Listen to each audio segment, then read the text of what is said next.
Maybe let me start with a background situation to just share about why Rsf was traveling to Hong Kong, and also about our history of travel to Hong Kong, actually. So the first time we traveled to Hong Kong was June 2023. It was less than a year ago, and at the time of the travel, it was for us a test mission after the COVID-19 restrictions were lifted, and the first mission after the Beijing imposed national security law came to force in Hong Kong. And at the time, nothing happened to us. We have not seen any strange situations, incident behavior during the security check, control check of passports, and also on the ground. Another time I was traveling with the Bureau Director of Rsf, Asia Pacific, Cédric Alviani. The second mission we had, it was on in the end of December 2023. At the time I was traveling, also myself and my colleague Shatakshi Verma, who is the Projects and Development Manager of the our Asia Pacific Bureau. We went to Hong Kong because we wanted to participate in the opening of the Jimmy Lai Trail. At the time, we've been the only INGO in the court. And at the time, we already saw some red flags when we are traveling. It's very difficult to me to share facts on it because it's just our feeling of the situation, and but we noticed some strange behavior. For example, once or twice we've been followed by unidentified men who were basically wearing the black clothes, you know, the baseball hat, the backpack, the headphones, and it was very clear that they're tailing us, because even when we tried to lose them, we saw that they're still walking behind us. This was the situation like this at least twice. And once during the meeting, we think that someone was trying to record us and basically make notes from what we are doing. The meeting was held in the coffee shop at the time. And this was the first red flag for us. During the Jimmy Lai Trail at the time, of course, as the only foreigners in the queue, or one of the few foreigners except the diplomats and some researchers, and the fact that we queued from the morning because we wanted to make sure that we can go into the main courtroom and see Jimmy Lai on our own eyes and see what's happening in the court. So we queued until like 5 a.m. or 6 a.m. I don't remember right now. So we were noticed for sure at the time. And when we were checking also surroundings of the court day before that, we also saw someone who was basically looking at us and walking with us and sitting with us when we're sitting on the bench, basically the same description as the other person that followed us. Not the same person, but the same style of clothing as with the person that followed us before that.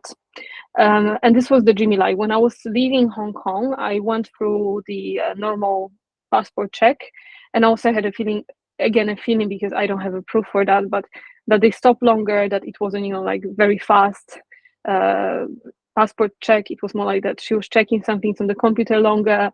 Then she put aside my arrival card that I need to have with me before departing and so on. So it was again a bit small red flag for me that maybe something's happened. But it's again more our feeling than actually fact, because nothing happened to us directly at the time.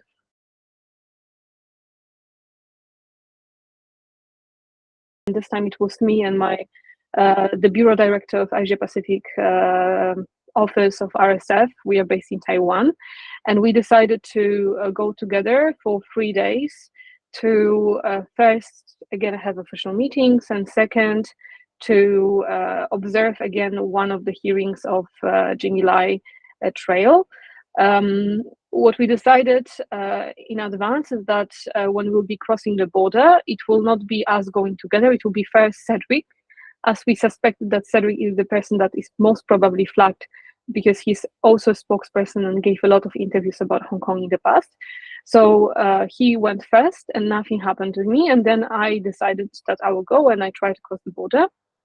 And when I arrived in the counter, basically when they were checking my passport, first everything was fine with my passport. But then when the person scanned the passport, then he saw something on the computer, and right away he started to fill the form. I'm not sure what the form was, but basically I think I noticed there was something like refusal note, and he called someone from the immigration, And this person from immigration took me to the other room, and this is like ordinary room for immigration cases, with other people who have like labor issues with when they try to cross the border and so on this type of surroundings. So I was not the only one at the time. And they of course took my passport for the whole time, and I was seated and waited. It was obvious from the beginning that I'm special case, because everyone was looking at me, and everyone was basically even talking about me. I could hear that they talk about me. And if there anyone like crossing the corridor, all the eyes were always like looking to my direction. And then after 1 hour of waiting, I think they asked me if I would like to eat lunch. And I was like, I'm sorry, I'm not hungry. So I don't think so. And they're like, yeah, but you might actually stay longer in here. So maybe it's better if you eat something. So it was a bit like strange behavior to me in a way. So they knew already that it will not be very fast, and someone maybe again from above can maybe needs to make some decision. So this was the situation there. Then during the whole about the whole detention period, as I would say, we arrived about 10-ish to Hong Kong. I don't remember when exactly we tried to cross the border, but then at 5 p.m. the same day, I was deported to Taiwan with the same flight company as I arrived into Hong Kong, which is EVA Air. For this period of 5 hours, they were moving me from room to room. I think in total I was in 4 rooms. My belongings were searched more than once. One, it was really made by custom, and they like spent a lot of time on it.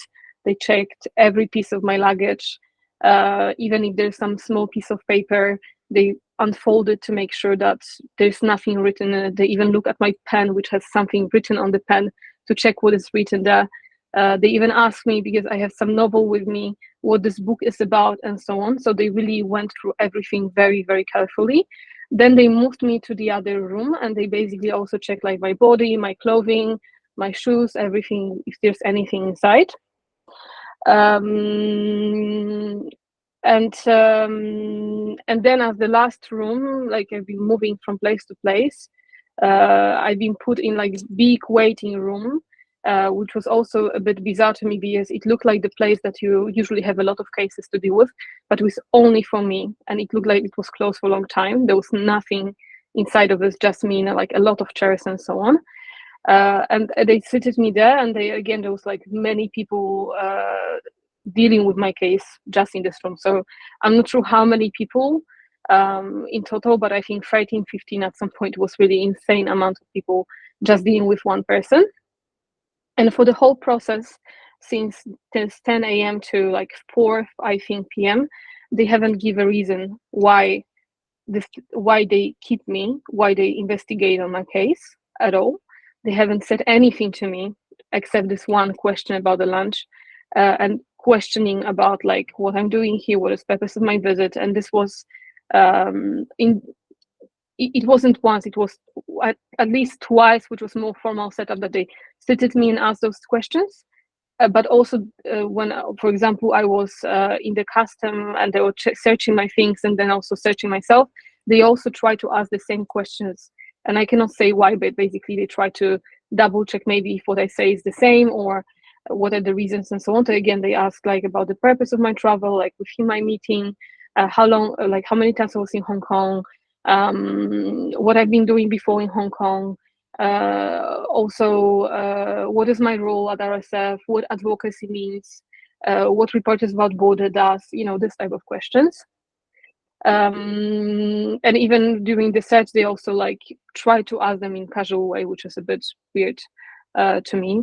Once they even asked me a question from top of my head right now, who's working in Taipei, is this international team, like do you have Taiwanese in your team, this type of questions.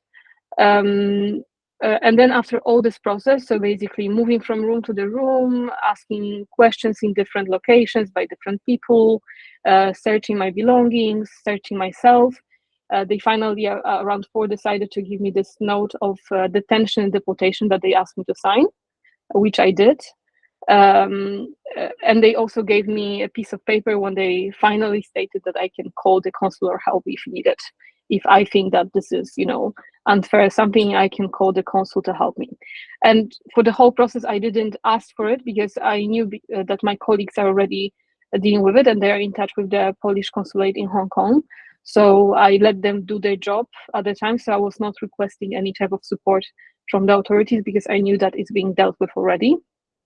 Yes, so that would be, and maybe to finish also, when they already signed all the documents and basically they put me through the, they wanted to deport me. So it was also a bit amusing to me because we were like walking with them and also taking some bus to get to the other gate. So they didn't want me to go through, like normal ways of ordinary like travels. They basically took me from some staff only, corridors and so on. And all the time, first I think it was like 7 people were with me for one person. Then it was like 5, I think. And in the end, they seated me at the gate, still without my passport, without any of my documents. And they asked me to stay for the plane, and they were still around. So there are like 2 women, very close to me, standing and watching me. There were like 2 people, I think it was like in guards or police, I really don't know, like, because I haven't seen the IDs, but more in the uniform way, also standing close and observing me. And there was also someone who was plain clothes, maybe police or immigration officer, also standing very close. So for me, it's very difficult to say who was the people that were dealing with me, but the one person I was in touch with, like the official one, was from immigration. And additional maybe information that when I asked, I think 2 to 3 times, what is the real reason for me to being deported? Because the paper I got from them did not state anything like the reasons of my deportation. They said immigration reasons, which is no reason. So basically, I asked again, what is the reason? I need to know real reason why I'm being deported. And again, they said it's just immigration reasons.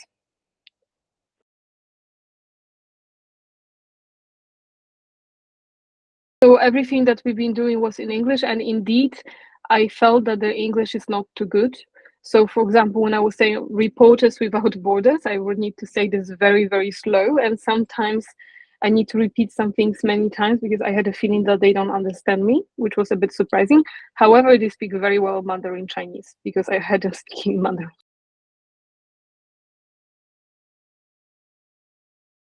During December trip, I think that the reason might be the fact that I attended the Jimilai Trail at the time.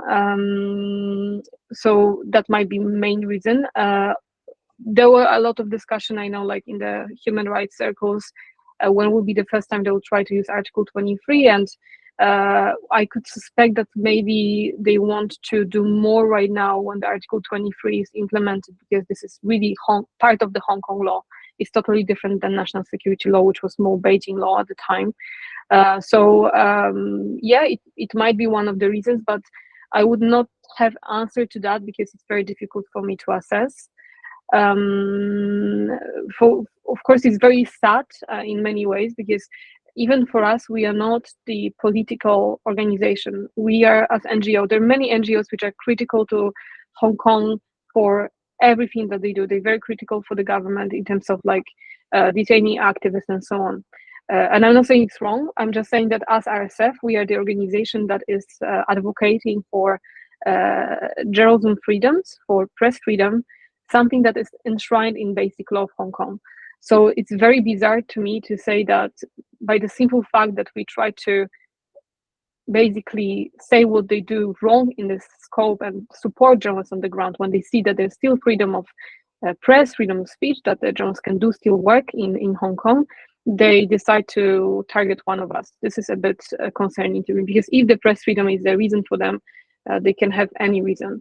But again, it's very difficult for me to say if it's our general RSF work that contributed to it. Is it the fact that we've been just in Jimilai trial at the time? Is it like the combination of all the missions that I have to Hong Kong before? Is it my like social media presence, or the fact that they know that I'm working, because I'm working a lot of Hong Kong issues, and in our bureau, I'm the one who was basically following on the cases of Hong Kong in terms of Jimmy Lai, Stand News, in terms of like advocacy, of gathering evidence, like, documenting things and so on, and like speaking with UN, EU, and so on. So I don't think so they can even know those things. So at least until now. So it's really difficult for me to find one reason. It may be multiple reasons. It might be just the one red flag because I was there at the time and someone saw me and basically put my name on the list because of that. I also took some interviews in the past months, and I think some of the interviews I had were actually for the local media. So maybe that is also a reason, because I was taking them, for example, with Ming Pao or some other exiled Hong Kong media outlets, which were written in Cantonese. And I think what we saw in the past years that they're more sensitive when something is being published in Cantonese than in English. Like they closed State News, Apple Daily, and the media that were actually writing in Cantonese, but they haven't touched yet the media which are still independent and, for example, report in English. So it might be also one of the reasons.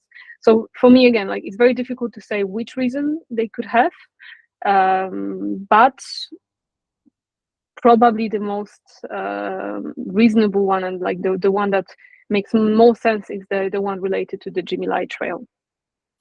追新聞 YouTube 會籍開咗啦，歡迎加入會員撐起追新聞，多謝大家支持。